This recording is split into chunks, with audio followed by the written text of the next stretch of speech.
سلما ظروفی هستم، درمانگر تحلیلی.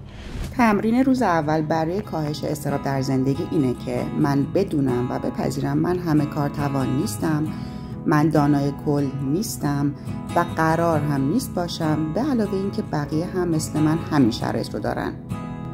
اگه این 4 قلم رو من بتونم بپذیرم و دائما آگاه باشم بهشون، چند تا حسن مهم داره. یکی این که ما انرژی زیادی تلف نمی کنیم توی زندگی برای کارهایی که اصلا نمیتونیم انجام بدیم. برای مثال یک کسی ممکنه که بخواد یه سرمایه گذاری مالی رو انجام بده ولی هیچ چیزی از اقتصاد و اینکه تورم چه شکلیه و اقتصاد داره کجا میره نمیدونه. خب این آدم بهتره که بره از این متخصص کمک بگیره و بپذیره که آقا من نمیدونم، تخصصشو ندارم چون که تجربهشو ندارم. یا به فرض افرادی که اضطراب خیلی زیادی دارن یا مثلا افسردگی دارن باید بپذیرن که خودشون از پس این ماجرا بر نمیان، باید از این متخصص کمک بگیرن، مگر اینکه بشینن 10 سال 15 سال تئوری روانشناسی رو بخونن، بلکه شاید تهش بتونن یه کمکی به خودشون بکنن.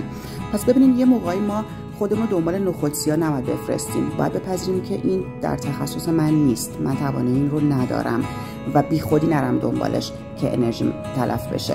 حسن بعدیش اینه که اگه من همه اینا رو بپذیرم دیگه میتونم اشتباهاتم رو راحت‌تر بپذیرم، میتونم بپذیرم که من هم گاهی اوقات تصمیمات به درد نخوری انجام دادم و اینکه بابتش خودم رو سرزنش نمی‌کنم و از خود سرزنشگری یه مقدار دور وای میسم. این خیلی چیز مهمیه و خب میتونین حدس بزنین حسن بعدی هم میتونه این باشه که نشخوار ذهنی ما کم میشه.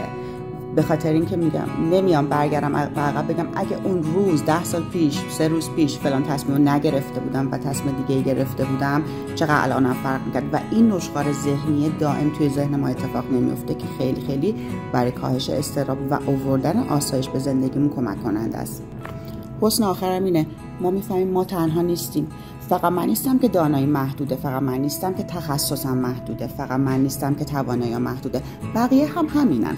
حتی اگه من میرم از این متخصصی یا یه آدمی که توی زمینه از من بیشتر میدونه کمک میگیرم، اون آدمم تو همون زمینه از من بیشتر میدونه، ممکنه چیزایی رو ندونه که من میدونم.